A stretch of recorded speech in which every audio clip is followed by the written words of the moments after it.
Graça e paz, meus amados irmãos, que Deus abençoe sua vida. E esses dias eu falei para o bispo, que tem uma noite refrescante, né? Por causa do calor, não só abençoada, mas que o Senhor vai refrigerar a sua alma. Amém? Parece que essas palavras são mais agradáveis, né? Quando está calor. Você entende, né? Às vezes eu falo para as pessoas, me trata friamente que está fazendo favor, porque está tão quente ultimamente. Abra sua Bíblia lá em Mateus, no capítulo 4. Deus. Eu falo para o né? Tem gente que vai entender daqui meia hora, amanhã, é mesmo. Tem umas coisas bem interessantes assim. O pastor Nero entendeu, né? Eu falei na última vez aqui que todos os meus amigos fazem aniversário esse ano, né? Aí as pessoas começaram a fazer cálculo, mas tá... é mesmo, né? Realmente fazem. Impressionante como o calendário funciona, né, amados?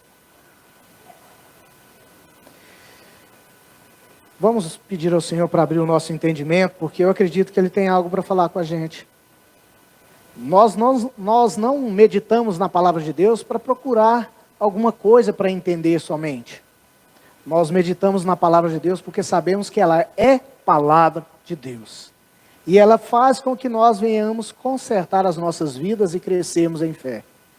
Bendito Deus e Pai, nós te louvamos, porque acreditamos que o Senhor tem cuidado de nós de uma maneira excepcional. O teu cuidado é tão grande que nós nem percebemos a dimensão dele. Por isso eu louvo o Senhor por cada vida que está aqui essa noite, as pessoas que também nos assistem. Que a graça do Senhor alcance a cada um de maneira que eles possam sentir amados pelo Senhor, cuidados pelo Senhor, e também que esta palavra vai de encontro ao coração de cada um em nome de Jesus. Glória a Deus. Mateus capítulo 4, nós vamos ler do versículo 1, a partir do verso 1. Vamos seguir a versão que está projetada aí com vocês. A seguir. Esse a seguir aqui se remete a algo que aconteceu. Jesus, ele foi batizado, o céu se abriu, né, o Espírito Santo desceu como uma pomba sobre Jesus, e ouviu uma voz no céu que dizia: este é o meu filho amado, em quem me comprazo. E após isso, Jesus foi cheio do Espírito Santo, conduzido pelo deserto. Olha só o que o texto diz. A seguir, após o batismo, Jesus foi levado, ou impelido pelo Espírito ao deserto, para ser tentado pelo diabo. Verso 2. E depois de jejuar 40 dias e 40 noites, teve fome. Então o tentador, aproximando-se, disse a Jesus: se você é filho de Deus, mande que estas pedras se transformem em pães. Jesus, porém, respondeu: está escrito, não só de pão viverá o homem, mas de toda palavra que procede da boca de Deus. Verso 5. Então o diabo levou Jesus à cidade santa, colocou-o sobre o pináculo do templo. E o verso 6, e disse: se você é filho de Deus, jogue-se daqui, porque está escrito, aos seus anjos dará ordem a seu respeito, e eles o sustentarão nas suas mãos, para que você não tropece em alguma pedra. Continua. Verso 7. Jesus respondeu: também está escrito, não ponha à prova o Senhor, seu Deus. Versículo 8. O diabo ainda levou Jesus a um monte muito alto, mostrou-lhe todos os reinos do mundo e a glória deles. Olha a proposta, e disse: tudo isso lhe darei se prostrado você me adorar. Então Jesus lhe ordenou: vá embora, arreda-te, Satanás, porque está escrito, adore o Senhor seu Deus, e preste culto somente a Ele. Vamos repetir o versículo 8. Então Jesus lhe ordenou: arreda-te, Satanás. Versículo 8. O versículo 9, perdão. É o 10. Vocês passaram tão rápido esses versículos, eu estou até perdendo aqui. Vai embora, Satanás, porque está escrito, adore o Senhor, seu Deus, e preste culto somente a Ele. Em outras versões está assim: ao Senhor adorarás, e só a Ele prestarás culto. Quem tem essa versão aí? Amém? Olha só que interessante. O que acontece? Eu não vou entrar muito no fato da tentação de Jesus, que ela tem um propósito de testar o ministério de Jesus, de colocar Jesus como começando o seu ministério cheio do Espírito Santo, vencendo todas as tentações, para nos mostrar que é possível também vencermos as tentações. Ele foi provado e aprovado para dizer para cada um de nós: é possível você vencer tudo aquilo que tenta afastar você de Deus. Só para começar aqui esta questão, cada uma dessas tentações, ela se refere àquilo que nós enfrentamos no mundo, que é a trindade, como o povo diz, a trindade maligna: a carne, o diabo e o mundo.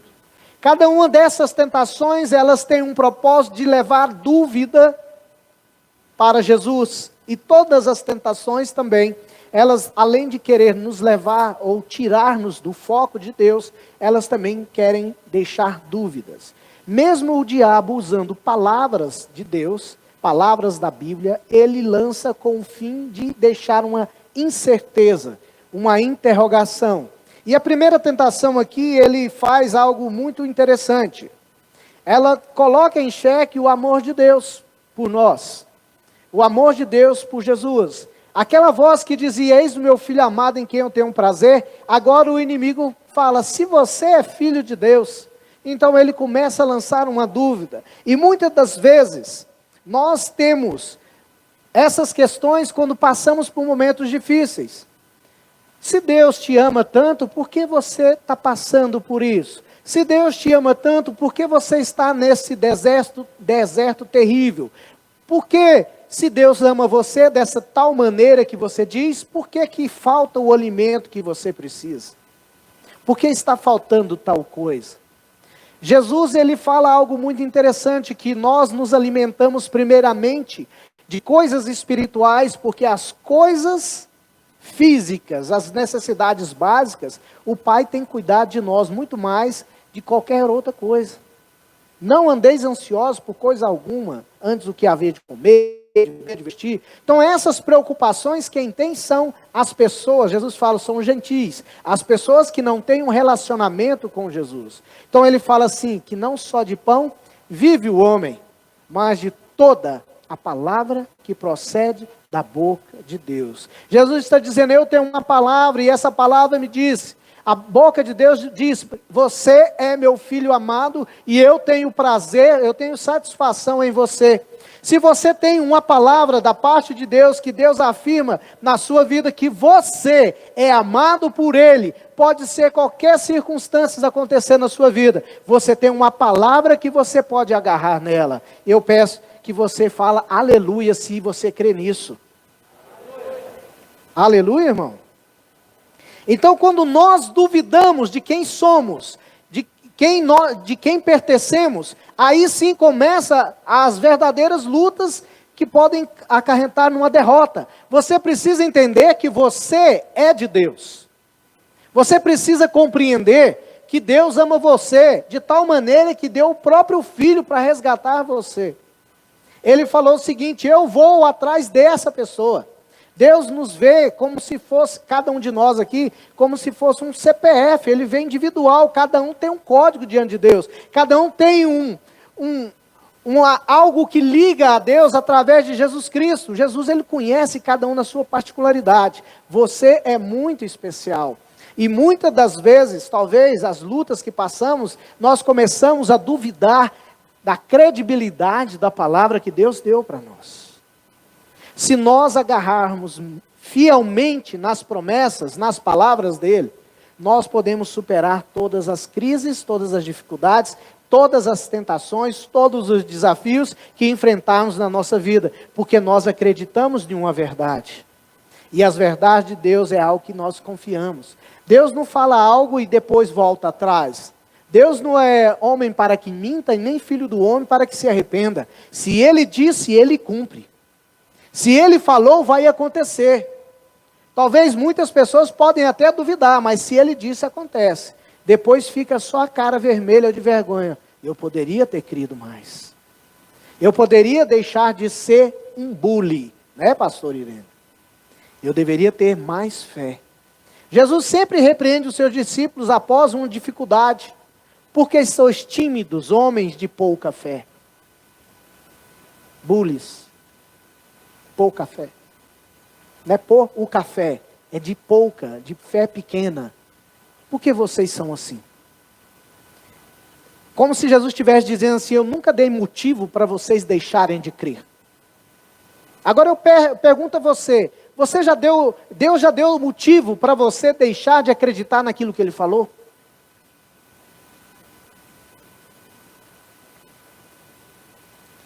Pelo contrário, Jesus sempre deu razões para acreditarmos que Ele é fiel e justo. Jesus sempre deu razões para você, meu irmão e minha irmã. Quantas e quantas vezes a gente esquece de tudo que Deus fez. Pastor Nery foi falar uma bênção que esqueceu a fonte, né, pastor? Acontece. Existe um ditado que diz assim, é melhor ter um lápis pequeno do que uma memória grande. Se nós confiarmos somente na memória do que Deus fez para nós, nós vamos esquecer de muitas coisas. Mas se nós começarmos a registrar, como foi registrado vários acontecimentos extraordinários, vários testemunhos e milagres que vêm passando de geração a geração, a gente vai ter um livro de testemunhos da fidelidade de Deus para conosco. Tem pessoas que têm um caderninho de oração, que ele coloca todos os alvos, e eles vão realizando, colocando os pedidos, e vão colocando a evolução dos pedidos, onde que Deus vai realizando. Isso é um registro. Nós temos num grupo de oração, um registro de várias e várias pessoas sendo curadas todos os dias. Várias e várias pessoas sendo assistidas por Deus. Está registrado. Se talvez deixássemos na nossa memória, daqui um mês, uma semana, um ano, sei, a gente ia esquecer de quantas e quantas pessoas Deus vem curando através do seu poder. Deus tem vitória para você, meu irmão, minha irmã. Deus tem conquistas que Ele já realizou para você. Talvez está guardado num lugar tão profundo que você nem lembre. Mas saiba, Deus nunca deu motivo para nenhum de nós para deixarmos de acreditar nele. Pelo contrário, só razões para você continuar em fé caminhando com Ele. A segunda tentação, o inimigo usa a palavra de Deus de forma distorcida. É impressionante que ele sempre fez assim, no Jardim do Éden ele fez dessa maneira. Ele sempre vem trazer uma verdade, mas no fundo dela existe uma dúvida, algo que tenta tirar a credibilidade. Jesus ele cita Deuteronômio capítulo 6, na primeira tentação, na segunda tentação, na terceira tentação. Jesus usa a palavra de Deus para combater, e a palavra de Deus é a espada do Espírito. Ela traz uma verdade que destrói todas as mentiras. Não tem nada que pode causar impacto maior do que o poder da palavra de Deus. Só para você ter ideia, a palavra de Deus, quando Deus libera um decreto, ele acontece. Ele é capaz de criar coisas, ele é capaz de destruir coisas, ele é capaz de fazer coisas acontecer de uma maneira extraordinária. É tão poderosa que ele faz aquilo que é invisível tornar visível. Aquilo que não existe, a existir. Às vezes a gente fica pensando, antes de eu nascer, onde eu estava? Né? Quem já pensou nisso? Só a irmã Maria. Ninguém nunca pensou, fala assim, eu assisti um filme muitos anos atrás, que tinha uma sala onde ficava um monte de gente de roupa branca, tudo criancinha. Aí vinha alguém e falava assim, está na hora de você conhecer os seus pais. Aí eu não lembro, que era muito criança, apesar que não faz muito tempo, mas eu lembro de poucas coisas, aí alguém levava essa criancinha lá para o lugar. Eu não lembro se era cegonha, não sei o que era, mas levava, aí ficava uma sala de espera, alguém esperando para um dia nascer. Aí eu geralmente penso assim, mas onde eu estava? Será que existe essa sala mesmo, né? Alguns falam assim, você estava no coração de Deus. Eu não estava. Eu estou ainda. Nós estamos, amém? Então, é interessante a gente pensar nessas coisas, porque fala assim, olha, nós começamos algo. Nós somos uns seres criados, nós temos um início. Deus é um ser eterno, não tem início. E isso confunde a cabeça da gente, porque a gente é um ser finito. E Deus é um ser infinito, um ser tão grandioso, tão maravilhoso, um Pai tão grande, tão poderoso, que a gente nem imagina como Deus é realmente. A gente pinta algumas figuras imaginando como seria Deus, mas nós não sabemos realmente como é Deus. E os discípulos, eles tiveram essa vontade e chegaram para Jesus e falaram assim, só mostra-nos o Pai. Para nós já basta, você não precisa ensinar mais nada, não precisa curar mais ninguém, não precisa fazer nenhum milagre para nós acreditarmos, mas mostra-nos o Pai. A vontade deles não era mais de acreditar, mas era um prazer de querer estar. Vocês estão me entendendo? Chega um momento na nossa vida que a gente não precisa mais de ver alguém sendo curado, um milagre acontecendo, alguma coisa assim. Chega um momento na nossa vida que nós simplesmente queremos o Pai. Nós simplesmente queremos um relacionamento com Deus. Nós simplesmente queremos compartilhar do amor que nós recebemos e dar esse amor a quem nos deu amor. Isso é maravilhoso. Isso é tremendo. Tentar a Deus é querer pedir que Deus fique provando continuamente que Ele existe, que Ele nos ama. Então, todas as vezes que nós queremos falar assim, faça isso para ver se o Senhor me ama mesmo, é um sinal de que nós ainda duvidamos do amor. É um sinal que ainda falta algo em nós. E eu quero dizer para você, meu irmão e minha irmã, não falta nada em você. Talvez o que ainda precisa acontecer é simplesmente uma entrega da sua parte. É uma confiança. E essa confiança não é a confiança cega, porque Deus sempre está mostrando para nós que nos ama, todo o tempo. Então, pedir para Deus, se eu sou filho mesmo, para me pular de algum lugar, para me fazer alguma coisa, eu tenho que precisar de uma prova de Deus. Isso é um sinal que ainda não acreditamos que Deus é Deus na nossa vida. É preciso desenvolver a fé, é preciso confiar mais na palavra dEle, é preciso buscar mais Deus, e não sinais. Jesus fala que os gregos, eles queriam conhecimento, e os judeus queriam sinais, eles queriam provas. E até quando a gente vai viver um relacionamento buscando provas de uma confirmação que esse relacionamento é bênção de Deus? Até quando nós precisamos falar assim, Deus, se o Senhor me ama mesmo, faz isso para mim. Deus já provou o seu amor enviando Jesus Cristo por nós. Isto é mais do que suficiente, amém? Ou se você não crê que isso é real, então você ainda vai precisar de provas. Mas a partir do momento que você acredita que Jesus veio para salvar a sua vida, você não mais precisa de nenhuma prova da existência de Deus, do amor de Deus, do cuidado de Deus. Isso é suficiente para cada um de nós. A terceira tentação, o diabo ele quer criar um atalho. Aqui Jesus ele ensina uma verdade muito forte. O fim não justifica os meios. Não é aquilo que, não é um pragmatismo, não é algo que eu tenho que fazer para conseguir alguma coisa. Existem princípios, existem valores, existe a maneira que Deus quer. Davi, ele tinha um desejo muito grande de trazer a arca da aliança para a cidade. O desejo de Davi, porque ele é um adorador, um homem segundo o coração de Deus, um rei. Você nunca viu um rei que tinha um desejo tão grande de adorar a Deus, de buscar a Deus, como Davi. E só que ele queria fazer isso de todas as suas forças, e falou assim, eu quero a arca da aliança aqui. Só que ele não sabia como trazer a arca da aliança. Não sabia que existe um jeito, existe uma maneira que o próprio Deus estabeleceu. A minha presença, a minha arca da aliança estará no ombro dos sacerdotes. Ela deve ser conduzida assim. Davi pôs numa carroça. Uma pessoa foi tentar ajudar ali quando o boi tropeçou e foi caindo a arca, o nome dele era Uzá, ele pegou, na hora que ele pegou, já morreu. Então, Deus falando assim, ó, não é essa maneira que eu quero. Existe o meu jeito. Não é o jeito que cada um quer fazer. Existe o meu jeito. E aqui o inimigo, ele fala o seguinte, olha, eu mostro todos os reinos, toda a glória, você vai ser mais poderoso do que qual que é o governador lá do Império Romano? É César, né?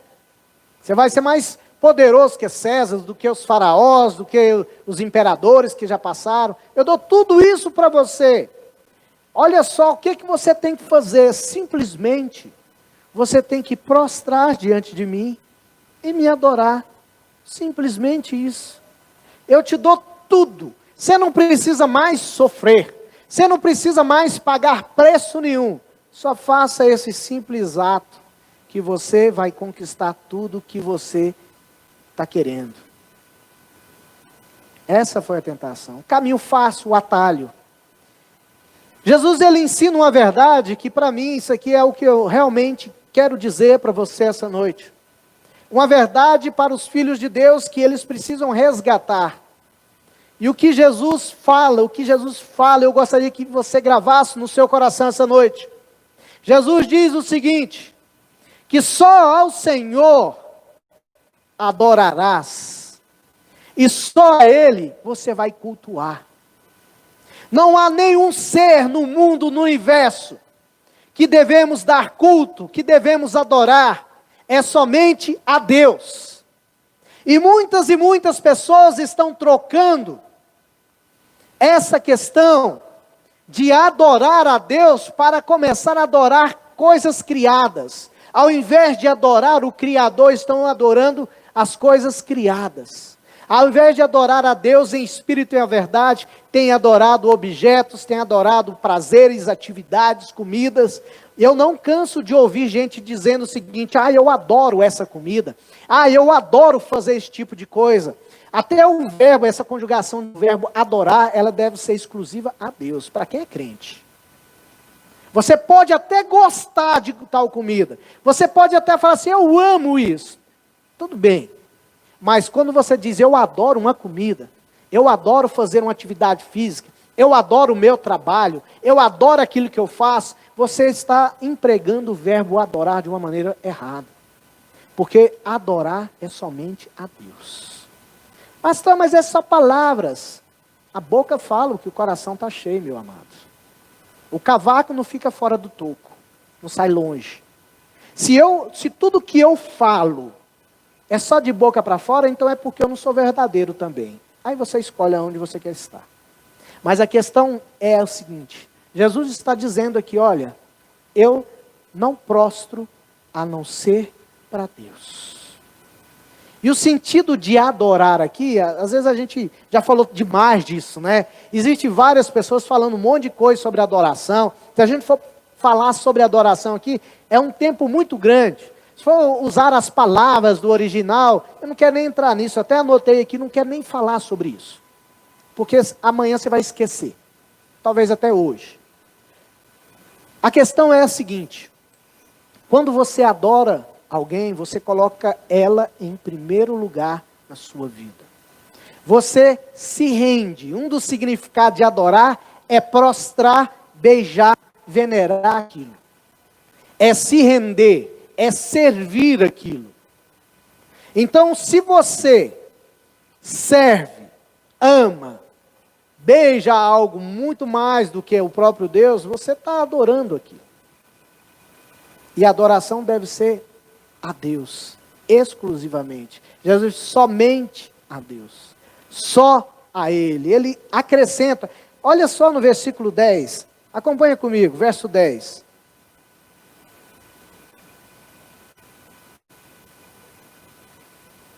Você vai colocar para mim? Mateus 4:10. Mateus 4, verso 10.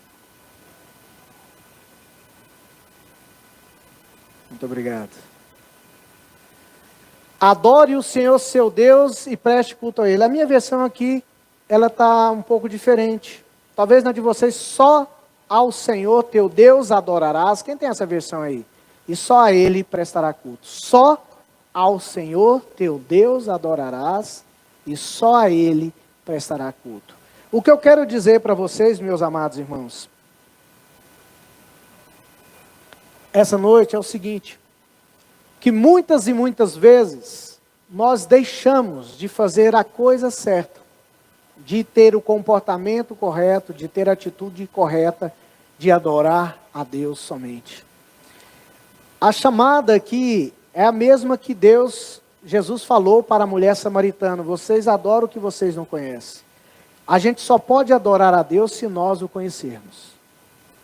Nós só conseguimos adorar a Deus em espírito e em verdade. Verdade se refere porque você conhece Ele. Verdadeiramente você conhece o Deus que você adora. E quando você adora a Deus somente, as outras coisas você não adora mais. Você só tem Ele como alvo na sua vida. E o interessante é que Deus está dizendo para nós continuamente que Ele não divide a glória dEle com ninguém. Ele não divide a glória dEle com nenhum outro. Quando nós deixamos de adorar a Deus, nós estamos contribuindo para algo muito ruim. E Deus, Ele exige que nós venhamos adorar a Ele somente. Ele não quer nada, quer só eu e outro, não, é só a mim. E às vezes ele fala assim, Deus, Ele é egoísta? Às vezes você parece que Deus é um pouco egoísta. Não é, amados. E eu quero ensinar algo para você essa noite, que é uma verdade que eu não quero que você nunca mais esqueça. Que é a seguinte: por que que Deus, Ele exige que nós venhamos adorar Ele somente? Primeiramente é porque Ele nos ama. E por nos amar, Ele quer o nosso bem. Existe um princípio que está lá no Salmo 115, que vai dizer o seguinte, Salmo 115, a partir do versículo 4. Coloque aí, Salmo 115, 4 até o 8. Os ídolos das nações são prata, ouro, obra das mãos humanas. Aqui ele fala de objeto de idolatria. Continua. Tem boca, não falam, tem olhos, não veem. Vai passando. Tem ouvidos e não ouvem, tem nariz e não cheiram. Tem mãos e não apalpam, tem pé, só lhe sai a sua garganta. Torne-se semelhante a eles os que fazem todos e os que neles confiam. Esse é o princípio que Deus não quer que nós venhamos entrar. Tudo que você adora, você torna-se semelhante àquilo. Eu espero que você entenda o que eu estou dizendo. Tudo que você adora, você torna-se semelhante àquilo que você adora. Porque a adoração é uma comunhão íntima, não é simplesmente um ato.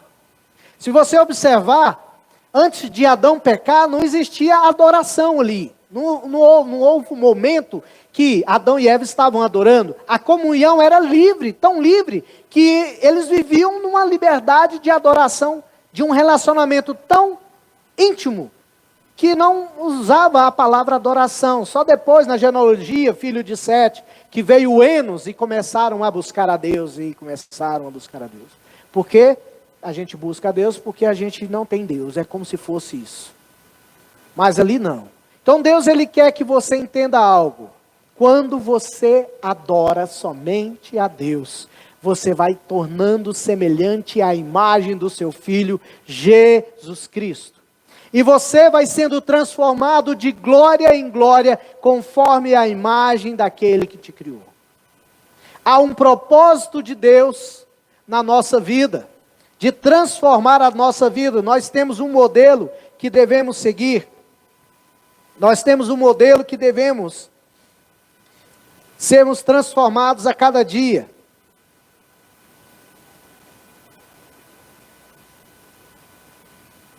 Está lá em Romanos, no capítulo 8, no versículo 29. Pois aquele que Deus de antemão conheceu, a Ele também predestinou para serem conforme a imagem de quem? De seu Filho, a fim de que Ele seja o primogênito entre muitos irmãos. Ele é o primeiro. Depois dele, todos nós vamos caminhando nessa transformação conforme é entrar numa forma que existe uma imagem. Cada um de nós, quando nós começamos a adorar o único Deus verdadeiro, nós vamos sendo transformados de glória em glória na imagem dele. Vou resumir para você. Você vai parecer cada dia mais com Jesus. Você vai ficar parecido com Jesus. Às vezes a gente fala assim, até o cabelo. Gente, não pense em aparência física. Pense em caráter. Mostrei um vídeo para o bispo essa semana. Eu vi o vídeo e fiquei aterrorizado de tamanha coisa que a pessoa é capaz de fazer. A pessoa, ela modelou a sua face, pintou toda de preto, colocou 2 presas assim grandes, parecia um javali. Um trem mais horrível, os olhos foram pintados, colocou um negócio, parecia chifre. Gente, eu fiquei pensando assim, você sabe que o exterior nosso, ele reflete o que está dentro, não é verdade? Você crê nisso? Conforme você é por dentro, você vai mostrar por fora. Tem gente que você acha assim, não, ela não é tão bonita, mas é bonita. Já viu isso? Porque tem Jesus. Né? Tem gente que tem Jesus e ele fica mais bonito. Então não tem salão de beleza que faça milagre como Jesus. Não tem clínica de estética que faz um milagre tão transformador do que Jesus. Jesus, ele faz com que você pode ser até fisicamente desprovido de beleza, mas você transmite uma graça que é impressionante. É impressionante. Então o que eu quero dizer para você, meu amado e minha irmã, meu irmão e minha irmã? Você quer ser transformado por Deus, você quer ter uma vida diferente. Vai vir tentações, vai vir momentos difíceis que você pode até duvidar. Mas se você busca a Deus e adore Ele, e não adore mais ninguém, você vai ser transformado na imagem de Jesus. Deus quer fazer algo transformador na sua vida, quer mudar a realidade da sua igreja. Jesus, ele quer que a sua igreja, que é o corpo dele, se pareça com ele a cada dia. Você está me entendendo o que eu estou querendo dizer para você? Então comece agora a pensar o seguinte: será que toda a minha atenção, a minha adoração é somente para Jesus? Será que eu não estou construindo alguns Isaques? Estou colocando algumas coisas em primeiro lugar do que a Deus?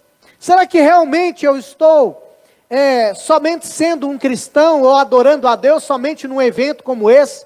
Num domingo, num sábado, numa quinta-feira, numa reunião de célula? Ou eu estou sendo um adorador que Deus está procurando?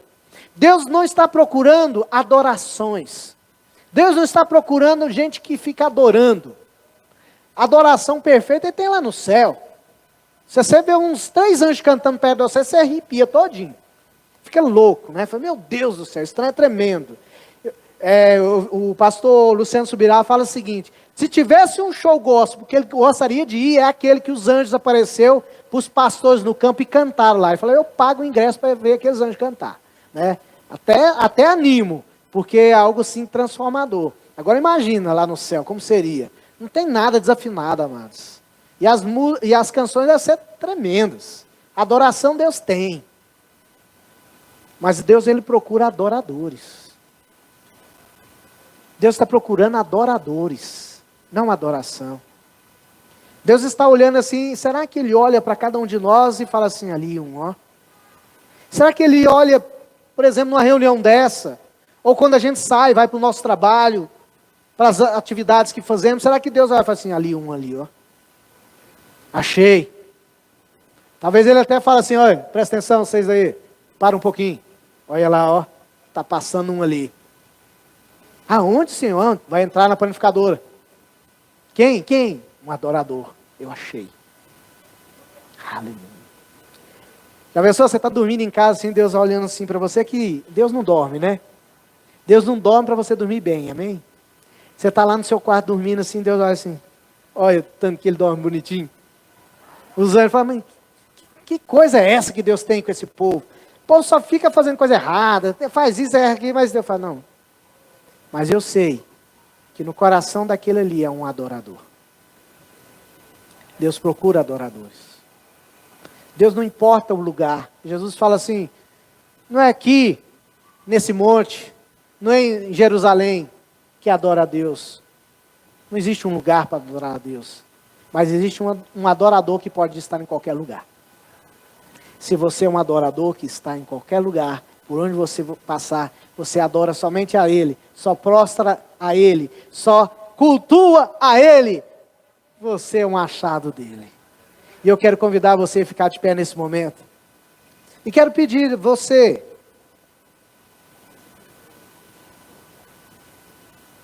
entenda algo, muitas vezes nós passamos por momentos difíceis, mas não são os momentos difíceis que determinam a nossa fé em Deus.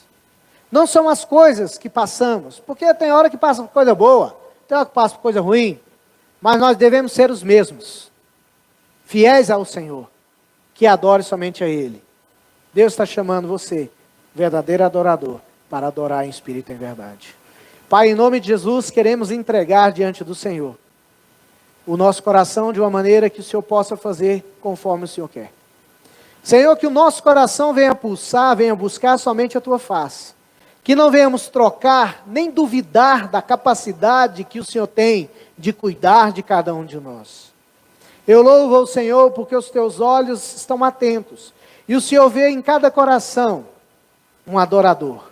E eu peço ao Senhor que aqueles, ó Pai, que são achados por Ti, possam a cada dia melhorar o seu relacionamento com o Senhor.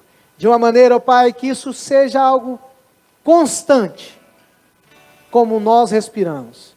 Sermos adoradores que adoram o Senhor Espírito em verdade. Senhor, repreendemos, ó Pai, todas as falácias, todas as vozes que tentam nos desviar dos caminhos do Senhor. E que tentam roubar, Senhor, os propósitos do Senhor para nós. Peço ao Senhor que abençoe a vida de cada um que está aqui, de maneira que eles possam entender que o chamado do Senhor é para que aqueles que buscam e temem ao Senhor, os quais o Senhor revelará as suas alianças, os teus propósitos, a sua intimidade. No nome de Jesus te louvamos e te agradecemos. Quem pode aplaudir o Senhor?